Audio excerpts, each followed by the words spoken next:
everyone, and welcome to another video here on eSports.ch. I've been looking forward to this interview since a long time. And yeah, this is Mathieu, aka Maniac, and he played for LDLC. And a few weeks ago he retired from being a pro gamer. And welcome, and it's very nice that you are here. Well, hello, thanks for having me. It's really nice here. Happy to be in Zurich again. I kind of like this city.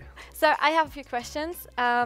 I mean, you are one of only a handful of Swiss gamers who made it from being a casual gamer to an international pro gamer and to an international athlete who played in international organizations.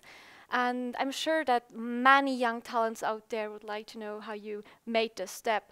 And let's start at the beginning. What did you do that you made it into this pro team? Well, I think first the situation for me was a bit different than it is for a new player now, because obviously I played video games for as long as I can remember. I always liked it, but back in time there was no contract, there was no money involved. It was just we were playing together and we were trying to be the best just for competition. So for me, it just happened that I liked this game, Counter-Strike, played a lot of it, made a lot of friends. And when the economical boom happened to the game, I was one of the good players. So I ended up in the tornado of this crazy development of the video game. I was at the right place at the right time, I guess. But for now, if young players, young people want to try and have a shot at be a professional, I think it's a mix of a lot of hard work, a lot of hours, and also at some point you need a chance, you need an opportunity, because sometimes you work really hard, but maybe you're not getting noticed by teams, or you don't get the chance. So I always say it's hard work and a little bit of luck. What was your extra effort that you made it into an international team and not only a Swiss team? The thing is, when I was playing Counter-Strike Source, which is a previous version of Counter-Strike, I got contacted by a French team called Crystal Serbe, and that was kind of my way into knowing the French scene, who was actually really better and more powerful than the French scene, the Swiss scene, I mean.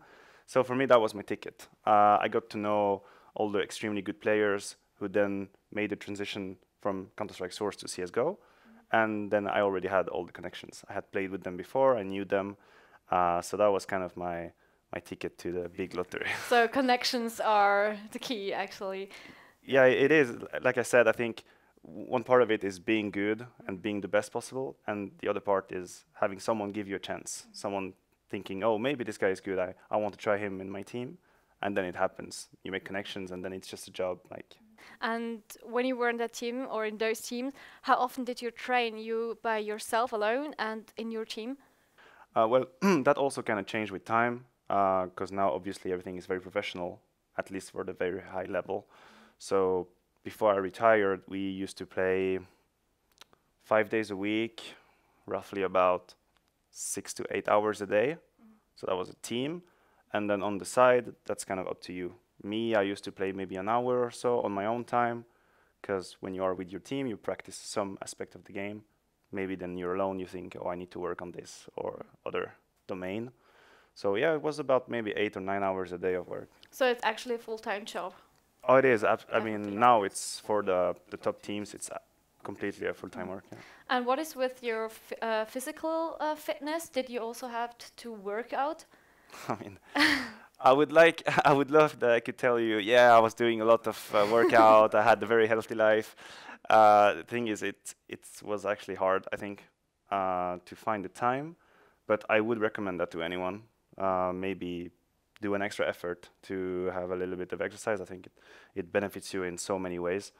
It is just that when we played so much and I had a little bit of free time, I wanted it to be my free time.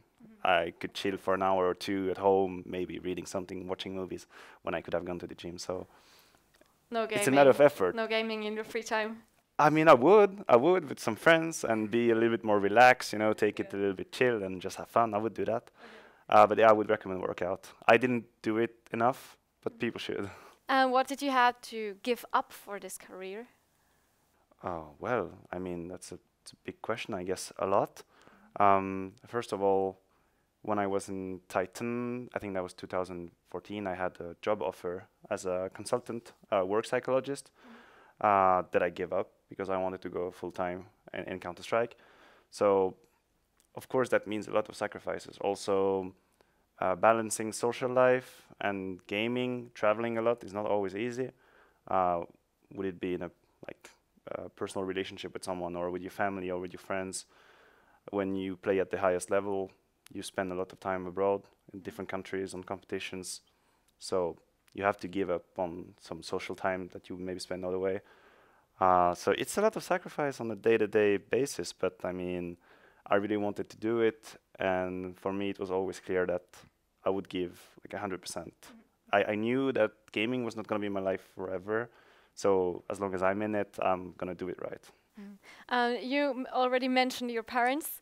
How did they react, and also your friends, when you told everyone that you're going to be a pro player? Because yeah, the community, the esports scene here in Switzerland was very, very small then.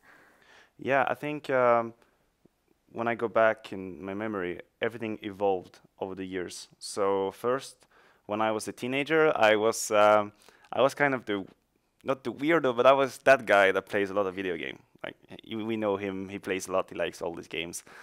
Sometimes people would not understand so much. My parents were always okay, very supportive and open. Their only condition was that I would have good school results. I had good results there, and I would still maintain a social life, go out with friends, play football. I used to play football until I was 16, I think. So that was their conditions. As long as this was okay, I could spend as long as I wanted in my gaming room and play and everything. And then I think people started changing their mind about it when the concrete benefits of it showed. Like when I was traveling a lot, people could see, oh, he's going. I don't know where it's going. I went. I went to the whole Europe. I think I didn't miss a country in Europe.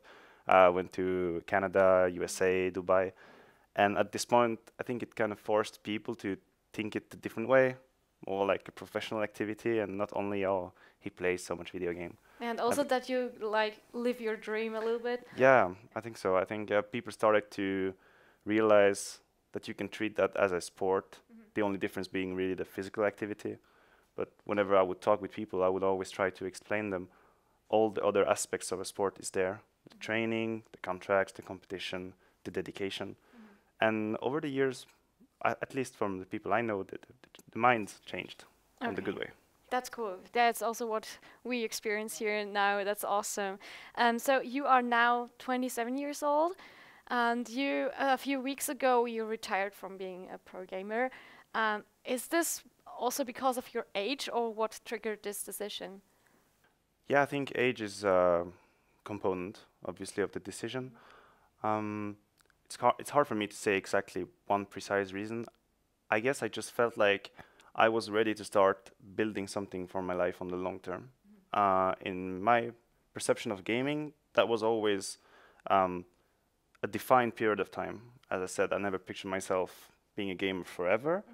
So it was amazing. I think I've always trying to be show and be grateful for everything that gaming has given me. So I enjoyed all these years very much.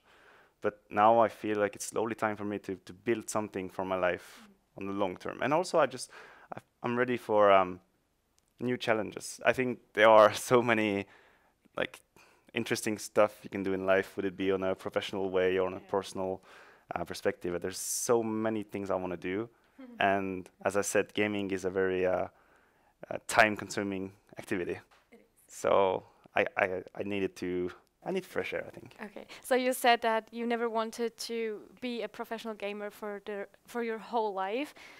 You had that now. What are your future plans, like the short-term and long-term plans? Are you staying a little bit in esports, or are you doing something completely different?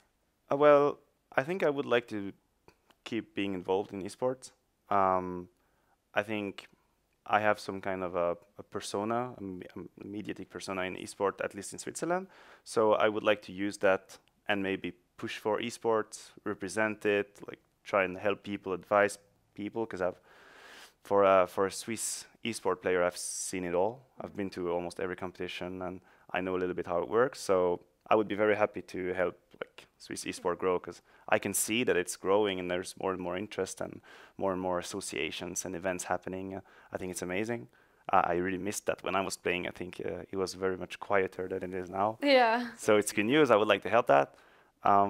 Also, a few years back, I did some jobs as analyst for competitions.